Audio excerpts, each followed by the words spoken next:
Well, hello there, you absolutely incredible, amazing, fantastic Quantum Leap family. This is Melinda Ballimg. Thank you so much for calling our Quantum Leap hotline this weekend.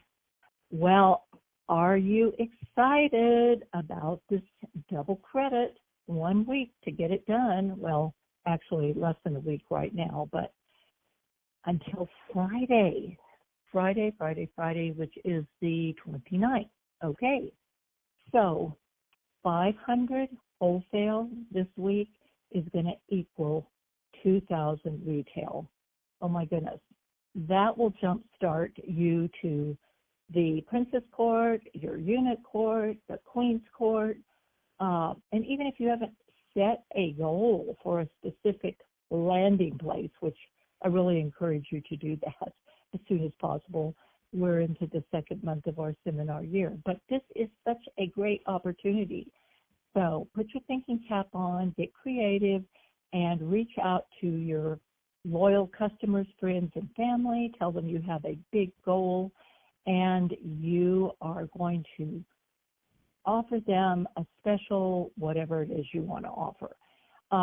Your birthday people that have birthdays in August, reach out to them. If you don't normally do a birthday promotion with the savings for your customers, you might offer one right now before the end of your birthday month.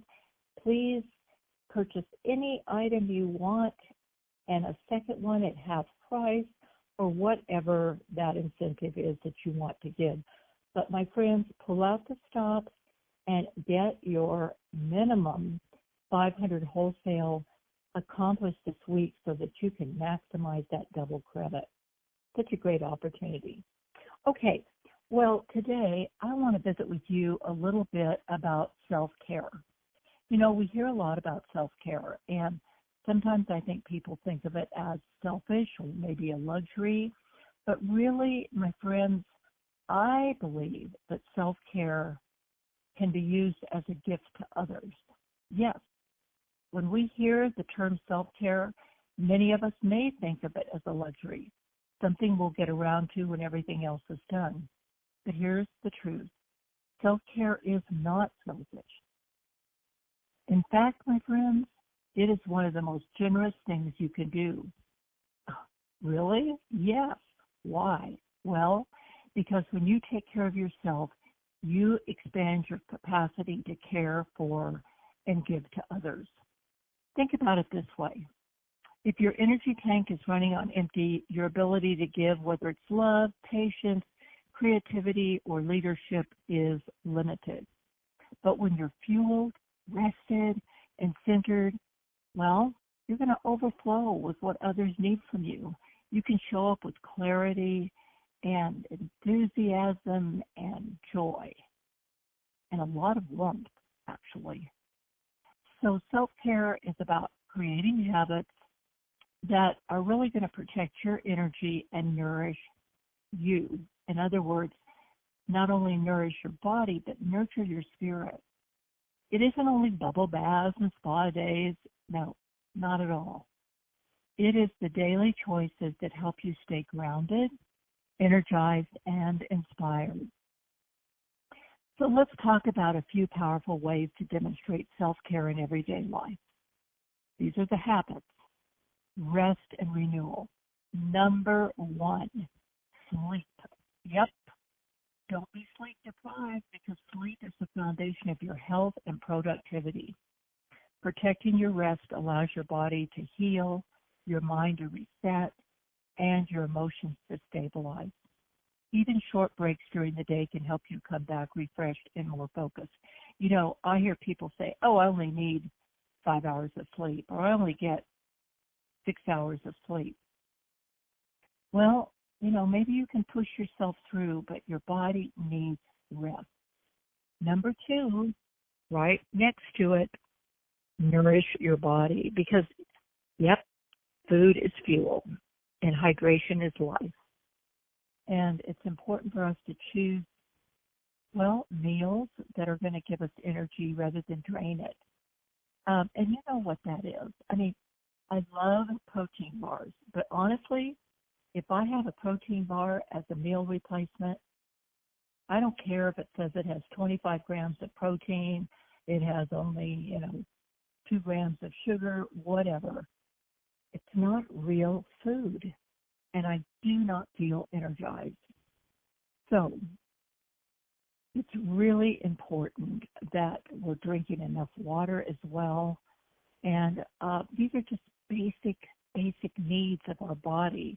And they actually send a message to your mind. I value you, and I want you to thrive. Okay, number 3, more joy.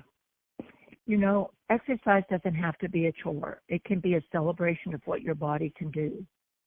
A walk outside, dancing to your favorite music, or gentle stretch can instantly lift your mood and restore your vitality. Now, you might ask, well, what does that have to do with joy? Oh my goodness, your body is feeling the joy when you're moving it. Whether it's been transferred to your mind yet or not, don't even give it a second thought. Let me tell you that your body is bubbling over with joy when you let it do what it can do for you and you strengthen it. Okay, number 4. Well, this is, as you know, if you've listened to me for 2 minutes at all, this is my superpower. Meaning, it's one of the things that I really feel is the most important, and that is guarding your mind, because I believe that our thoughts shape our reality. And you know that because I talk about it all the time. So I want you to protect your mind by limiting negativity, whether from the media, environment, or conversation. Replace it with uplifting books, inspiring music, affirmations, or even a few minutes of just quiet time, quiet meditation, just sitting there and thinking. Maybe bringing a notebook with you and just writing out affirmations that come to your mind. I probably write 50 affirmations a week. For 40 years at least, I have loved crafting affirmations because I believe that they rewire our brains. I know they do. Okay, number 5, create boundaries. Saying yes to everything eventually means saying no to your own well-being. Setting healthy boundaries, well, it's just a form of self-respect. And that's going to allow you to preserve your energy, well, for the people and activities that really matter the most to you. Not getting caught up with not knowing how to say no and finding yourself spending your time and energy and resources on things that really don't matter to you. Why? Because you're trying to please others? Stop it. Stop it right now. And say yes to those things that make you buzz.